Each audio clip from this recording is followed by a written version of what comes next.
What's going on, y'all? So I wanted to go over this real quick. Right now, we're looking at the Drake situation involving UMG and iHeartMedia. There's a couple pages here that people are talking about that I wanted to go over because there were certain things that were said in regards to the FCC and how Drake is trying to use the FCC looking into iHeartMedia as a way to defend his case against UMG. It says here that petitioner Aubrey Drake Graham files this motion seeking limited discovery from UMG. Now, Drake is wanting a limited discovery from UMG under Texas civil practice. Drake filed this motion in connection with his petition under Texas Rule of Civil Procedure 202, which aims to gather information before filing lawsuit. Drake's allegations obviously being about UMG, alleging that they use unlawful and irregular business practices related to the song Not Like Us. Specifically, Drake claims that UMG used covert and illegal pay-to-play payola tactics to promote the song to create a viral hit. The petition includes allegations that UMG's actions were deliberate, inappropriate, and aimed at manipulating the success of the song through improper means. These are all Drake's allegations, and this is why he's doing the petition in the first place.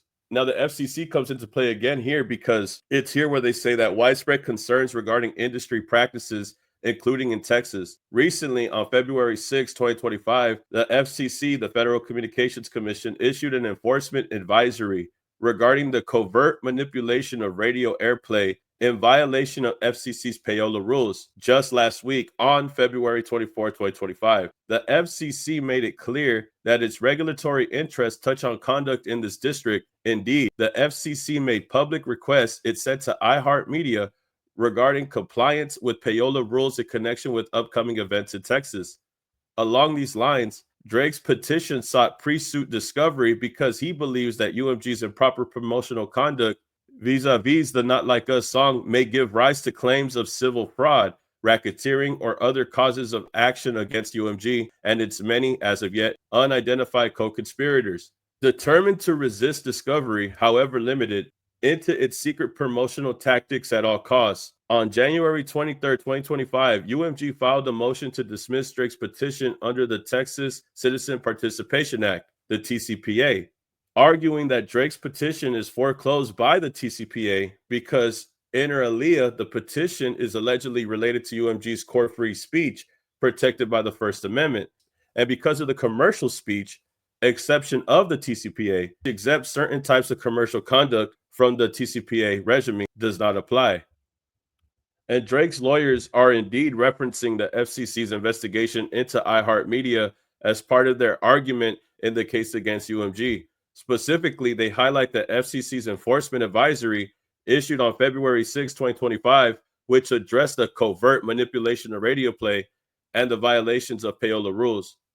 Drake's lawyer right here is pointing out that the FCC's scrutiny is not limited to general industry practices, but specifically touches on conduct in Texas, where events related to the case are occurring. The FCC's request for information from iHeartMedia, which is related to payola concerns, is part of a broader investigation that could be seen as supporting Drake's concerns about UMG's possible involvement in illegal pay-to-play tactics. By referencing the FCC's actions, Drake's legal team aims to show the illegal promotion practices they suspect UMG of, and implying that they are not isolated or theoretical, but are part of a larger ongoing regulatory focus in the music industry, particularly concerning payola practices. And Drake's team doing this is trying to help Drake strengthen his case by indicating that regulatory bodies like the FCC are already investigating similar practices. Drake is pointing at the FCC, saying that them doing their advisory checks on iHeartMedia is more of enough reason to get a discovery before they start the trial. But remember, if Drake were involved in payola practices with iHeartMedia or any other company in the past, it could potentially compromise his position or even incriminate him in the case. There's a shared liability between Drake and anything that he had to do with iHeartMedia in the past. While past involvements in payola could raise issues for Drake, it would depend on the specifics of his involvement and the legal arguments at play in his case. If his legal team could clearly separate his past actions from his current allegations against UMG, it might mitigate any potential harm, but it could certainly complicate things if he is found to have been involved in similar illegal practices. But Drake's counter argument in referencing the FCC's investigation into iHeartMedia could serve as a supporting factor to justify the need for discovery in his case. However, If Drake were to drop the case because he couldn't find proof of his payola accusations, it could impact the argument he's trying to make in the first place. And remember, Drake had settled with iHeartMedia. He had settled with them. But if Drake dropped the case due to lack of evidence because he couldn't find concrete proof of payola or other illegal promotional activities, it could make his earlier use of FCC's investigation less impactful. Without evidence of payola or other misconduct, Drake's legal position would weaken.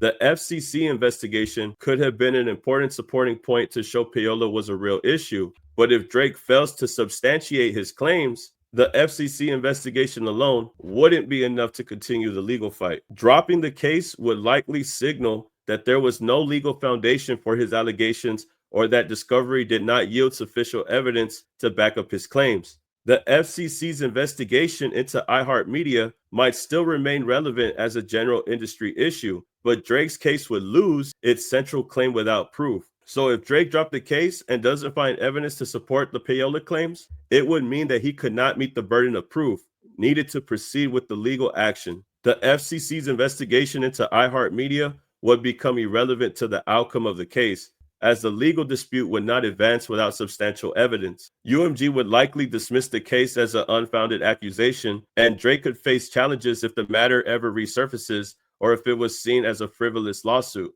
I don't think bringing up the FCC with UMG would be enough evidence for them to grant you a discovery before filing the lawsuit. Essentially, the FCC investigation helps justify the need for discovery, but if the discovery reveals no wrongdoing, the case would likely be dismissed due to a lack of evidence. And I thought that I would break this down real quick because a lot of people are saying that Drake is doubling down his statement against UMG. He came to a resolution with iHeartMedia because they showed him proof that they weren't doing anything shady. He was aware of the FCC doing an enforcement advisory and looking into iHeartMedia and was trying to use that as an argument. But I don't think it's going to work. Man. I don't think it's enough. And Drake, I feel like, will not start this lawsuit or sue them directly until he gets this discovery. He'll take the legal action all day, but he won't start the lawsuit until his legal team gets some type of proof. And I don't think that this is going to be enough. I don't think it would be enough. I don't think this is doubling down. I think this was failing and attempting again. But I ain't passed the bar exam, bro. But y'all let me know how you feel about this, man. Get back to me, man. Y'all tell me how you feel about this case. Drake trying to use the FCC and iHeartMedia situation as a way to get documents in court. And get back to me, man. Like, comment, subscribe, and I'll see y'all in the next video, man. Peace. Keep it legit.